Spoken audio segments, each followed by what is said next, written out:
ഇപ്പോൾ എന്താണെന്ന് വെച്ചാൽ ഇതുവരെ ഇൻഡിവിജ്വൽ ആയിട്ട് അദ്ദേഹം പലരുടെയും പേരുകൾ പറഞ്ഞ് അങ്ങനെ തോന്നിയതുപോലെ പറയുന്നു. അതിന് എല്ലാത്തിനും എക്സ്ക്യൂസോ കൂടെ ചിരിക്കാനോ കൈയടിക്കാനോ അതാണല്ലോ സമൂഹത്തിന്റെ പ്രധാന എന്താ പറയണ എക്സൈറ്റ്മെന്റും പ്രധാന എന്റർടൈൻമെന്റും സോഷ്യൽ മീഡിയയുടെ. അങ്ങനെയുള്ളവർ പറയുന്നു, അതിനെ കൈയടിച്ച് പുകഴ്ത്തുന്നു.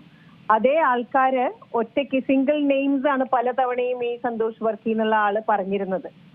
അവരാരും ഇതുവരെ ഇത് ശരിയല്ല, ഞങ്ങളുടെ പേര് ഇയാളെടുത്ത് പറയാൻ പാടില്ല എന്നൊരു വാക്ക് പോലും ഇൻഡിവിജ്വൽ നെയിംസ് ആരും വന്ന് മുന്നോട്ട് വന്നില്ല. ഞാനൊരു അത്ഭുതത്തോടെ നോക്കിയിരിക്കുകയായിരുന്നു, എന്തുകൊണ്ട് ആർക്കും കംപ്ലൈന്റ് ഇല്ല.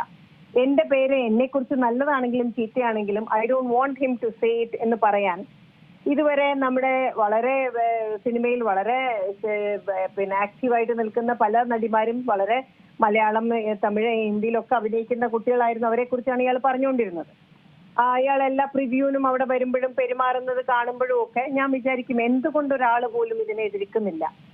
അങ്ങനെ ഇരുന്നപ്പോഴാണ് അദ്ദേഹം മുഴുവനായിട്ട് നടിമാർ അല്ലെങ്കിൽ അഭിനയം ഞങ്ങളുടെ തൊഴിലാണ്, നമ്മുടെ തൊഴിലിനെയാണ് അയാൾ പറഞ്ഞത്. ഞങ്ങളുടെ തൊഴിലിനെ അയാൾ ആരാണ് വിശദീകരിക്കാൻ? ഞങ്ങൾ ചെയ്യുന്ന തൊഴിൽ എന്താണെന്ന് പറയാൻ ഹൂ ഇസ് ഹി? അങ്ങനെ ഒരു പേരിട്ട് വിളിക്കാൻ അയാൾക്ക് എന്ത് അധികാരമാണുള്ളത്? അല്ലെങ്കിൽ സമൂഹത്തിൽ തന്നെ ആർക്കെന്ത് അധികാരമാണുള്ളത്? ഓരോ തൊഴിലിനും ഓരോ റെസ്പെക്ട് ഉണ്ട്. വേറെ ഒരാളെയും വിളിച്ചിരുന്നു നാട്ടുകാർ പോകുന്നിടത്തൊക്കെ അഭിനേതാക്കളുടെ മെക്കെട്ട് കയറേണ്ടതിന്റെ ആവശ്യം എന്താണ്? എത്രത്തോളം ഈ പറയുന്ന സമൂഹത്തിന് നിങ്ങൾ ദൂരെ നിന്ന് കണ്ട സിനിമയിലെ നടിമാരെയും നടന്മാരെയും നിങ്ങൾ തീരുമാനിക്കുന്നതാണ് സത്യമെന്ന് വിളിച്ചു പറയുന്ന വിധത്തിൽ എന്തും പറയാമോ? ദൂരെ നിന്ന് കാണുന്നല്ലേ ഉള്ളൂ. അതിൽ എത്ര സത്യമുണ്ടെന്ന് അന്വേഷിക്കാനെങ്കിലും ആരെങ്കിലും ശ്രമിക്കുന്നുണ്ടോ? അപ്പോൾ ഞങ്ങളെ അങ്ങനെ എടുത്ത് ജനറലൈസ് ചെയ്ത് ഒരു കമന്റ് പറയുമ്പോൾ അതിനെ ഞങ്ങൾ ഒരുമിച്ച് നിന്ന് റിയാക്ട് ചെയ്തില്ലെങ്കിൽ ഇനി എപ്പോഴാണ് റിയാക്ട് ചെയ്യാൻ പറ്റുക? ഇൻഡിവിജ്വൽസിന്റെ പേര് പറയുമ്പോൾ അവരല്ലേ ചെയ്യേണ്ടതെന്ന് ചോദിക്കും. ജനറലൈസ് ചെയ്ത് ചോദിക്കുമ്പോൾ ഉടനെ ചോദിച്ചത് നിങ്ങളെ കുറിച്ച് പറഞ്ഞില്ലല്ലോ എന്നാണ്. ഇപ്പൊ ഞങ്ങൾ പറയുന്നു, ഞങ്ങളെ കുറിച്ച് പറഞ്ഞാൽ ഞങ്ങൾ ഇങ്ങനെ തന്നെ റിയാക്ട് ചെയ്യും. ഞങ്ങളുടെ തൊഴിലാണ് അഭിനയം, ഞങ്ങളത് അഭിനയിക്കും. അഭിനയിക്കാൻ വേണ്ടിയിട്ട് നടിമാരെന്നുള്ള പേര് തന്നെയാണ് ഞങ്ങൾക്കുള്ളത്. അവരെന്താണെന്ന് പറയാൻ സമൂഹത്തിൽ നിങ്ങൾ ആർക്കും അധികാരമില്ല. ഞങ്ങൾ അഭിനയിക്കുന്നതിനെ കുറിച്ച് പറയൂ, ഞങ്ങളുടെ സിനിമകളെ കുറിച്ച് പറഞ്ഞോളൂ. ഞങ്ങളുടെ തൊഴിൽ എന്താണെന്ന് ഇങ്ങോട്ട് പറഞ്ഞു തരണ്ട, അല്ലെങ്കിൽ അത് തൊഴിലിനെ ആരും വിമർശിക്കുകയും വേണ്ട. അതിന്റെ ഒരു റിയാക്ഷൻ മാത്രമാണ് ഇപ്പോൾ ഞങ്ങൾ പ്രതികരിച്ചത് അമ്മയിലൂടെ. ഈ സിനിമാ സംഘടനയുടെ ഭാഗത്തു നിന്ന് എന്ത് പിന്തുണയാണ് നിങ്ങൾക്ക് ലഭിച്ചത് ഈ ഒരു പരാതിയുമായി മുന്നോട്ട് പോകാൻ? അതുകൊണ്ടല്ലേ അമ്മയിലൂടെ എന്ന് എന്റെ അവസാന സെന്റൻസ് വന്നത്. അമ്മ കൂടെ നിന്ന് പരാതി കൊടുത്തു. അമ്മയ്ക്ക് വേണ്ടിയിട്ട് അൻസിബയാണ് ഇതിന്റെ മുന്നിൽ നിന്ന് പോലീസ് സ്റ്റേഷനിൽ പോയി എല്ലാം കൊടുത്ത്. ഞാനും ഞങ്ങളുടെയൊക്കെ ഒപ്പുകളൊക്കെ ഉണ്ടായിരുന്നു. ഞാന്, ഭാഗ്യലക്ഷ്മി ചേച്ചി, എല്ലാവരും ഉണ്ട്. ഇത് നടികളല്ല, സിനിമയിലുള്ള എല്ലാ സ്ത്രീകളെയും ബാധിക്കുന്നതാണ്.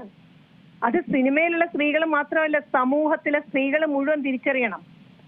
ഞങ്ങളെ സിനിമയിൽ അഭിനയിക്കുന്നവരെ പറയുന്ന ഒരാൾക്ക് നാളെ റോഡിൽ കൂടി നടക്കുന്ന ആരെയും പറയാനുള്ള ഒരു അവകാശമായി മാറും.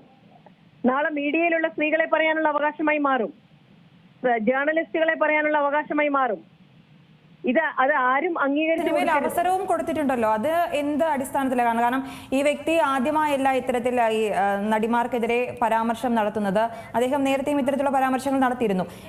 എന്നിട്ടും ഇത്തരത്തിലൊരു വ്യക്തി എന്തിനാണ് ഈ സിനിമാ മേഖലയിലേക്ക് തന്നെ അത് ആരാണ് എത്തിക്കുന്നത് എന്നതടക്കമുള്ള കാര്യങ്ങളിലും ചോദ്യം വരട്ടെ. ആ ചോദ്യം അത് സിനിമ കൊടുത്ത പ്രൊഡ്യൂസേഴ്സ് അല്ലെങ്കിൽ അത് കൊടുത്ത ഡയറക്ടർ അവരോട് വിളിച്ച് നിങ്ങൾക്ക് ഒരു ചോദ്യം ചോദിക്കാവുന്നതേ ഉള്ളൂ. അതിനോട് പൂർണ്ണമായും ഞാൻ എതിർക്കുന്നു. അതായത് അയാളെ പോലെയുള്ള ഒരാളെ വെച്ചിട്ടാണോ സിനിമ എടുക്കുന്നത്? സിനിമയോടുള്ള റെസ്പെക്ട്, സിനിമയിൽ കൂടെ വർക്ക് ചെയ്യുന്നവരോടുള്ള റെസ്പെക്ട്, അതൊക്കെ അവർ ആലോചിക്കണ്ടേ? സിനിമയിൽ നിന്ന് അയാള് സിനിമയുടെ സൈഡ് ചേർന്ന് നിന്നാണ് അയാളുടെ influencer or what ever name he calls or നമ്മൾ കൊടുത്തേക്കുന്നത്. അയാൾക്ക് കിട്ടിയ പേര് സിനിമയോട് ചേർന്ന് നിന്ന് ഏറ്റെടുത്തതാണ്. അതേ മനുഷ്യനെ നമ്മൾ സെലിബ്രേറ്റ് ചെയ്യാൻ സിനിമയിലേക്ക് ക്ഷണിച്ചു വരുത്തി അത് ചെയ്യുക എന്ന് പറയുന്നത് വളരെ മോശമാണ്. അയാളൊരു ആക്ടർ അല്ല, അയാൾക്കൊരു ആക്ടിങ് ക്വാളിറ്റി ഉണ്ടോന്നും എനിക്കറിയില്ല. ഞാൻ അയാൾ അഭിനയിച്ച സിനിമ കണ്ടിട്ടില്ല. സോ അങ്ങനെ ഒരാളെ വിളിച്ചിട്ട് നമ്മുടെ ഒരു സിനിമയ്ക്ക് ഇങ്ങനെ ഒരു സന്തോഷ് വർക്കി എന്നുള്ള ഒരാൾ അവിഭാജ്യ ഘടകമാണോ? അല്ലെങ്കിൽ ഇൻഫ്ലുവൻസേഴ്സ് ആയിട്ടുള്ള ആളുകൾ അവിഭാജ്യ ഘടകമാണോ? ഇതാണോ സിനിമ വിൽക്കാനുള്ള ആവശ്യം? അപ്പൊ ആ സിനിമയ്ക്ക് സ്ട്രെങ്ത് ഇല്ലാന്നേ ഞാൻ പറയുള്ളൂ. ഇങ്ങനെയുള്ള ആളുകൾ സിനിമയിൽ വേണമെന്ന് ആഗ്രഹിക്കുന്നുണ്ടെങ്കിൽ അതർവൈസ് അവർ വളരെ ടാലന്റഡ് ആയിട്ടുള്ളവരായിരിക്കണം. അങ്ങനെ ഒരാൾ ഈ ഒരു സിനിമയ്ക്ക് അവരുടേതായ ഹെൽപ്പും സപ്പോർട്ടും വേണമെന്ന് ആഗ്രഹിക്കുന്ന സംവിധായകനോ പ്രൊഡ്യൂസേഴ്സോ ഉണ്ടെങ്കിൽ ആ സിനിമയ്ക്ക് അല്ലാതെ നിൽക്കാനുള്ള ഒരു സ്ട്രെങ്ത് ഇല്ല. So they need all the support from all the sides. സിനിമയുടെ ശക്തി അതിൽ അഭിനയിക്കുന്നവരും വർക്ക് ചെയ്യുന്നതും ടാലന്റഡ് ആയിട്ടുള്ള ടെക്നീഷ്യൻസും ആണ്, അല്ലാതെ ഇന്നലെ ഉണ്ടായ ഇൻഫ്ലുവൻസേഴ്സ് അല്ല. അത് സിനിമാക്കാർ മനസ്സിലാക്കേണ്ടതാണ്. അതിന് വേറെ തരത്തിൽ ഉത്തരം പറയാൻ എനിക്കറിയില്ല. എന്തുകൊണ്ട് അയാളെ കാസ്റ്റ് ചെയ്തു, എന്തുകൊണ്ട് അയാൾ മറ്റു സിനിമകളിൽ അഭിനയിക്കുന്നു, അതിനെന്താണെന്നുള്ളത് ഞാനൊരു പ്രൊഡ്യൂസർ അല്ല, ഞാനൊരു സംവിധാനവും ആ സിനിമകളിൽ ചെയ്തിട്ടില്ല. ആസ് എൻ ആക്ടർ അയാൾ പറഞ്ഞത് വളരെ വൃത്തികേടാണ്. അത് വൃത്തികേടെന്ന് മാത്രമല്ല, ബിലോ സ്റ്റാൻഡേർഡ് ആണ്. ഒരു എഡ്യൂക്കേറ്റഡ് ആണെന്ന് അയാൾ സ്വയം ക്ലെയിം ചെയ്യുന്ന ഒരാൾ പറയുന്നതാണ് ഇത് കേൾക്കുന്നത്.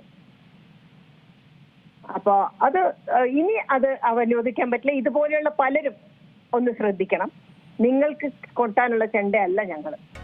പുതിയ വാർത്തകളും വിശേഷങ്ങളും ഇനി വിരൽ തുമ്പിൽ.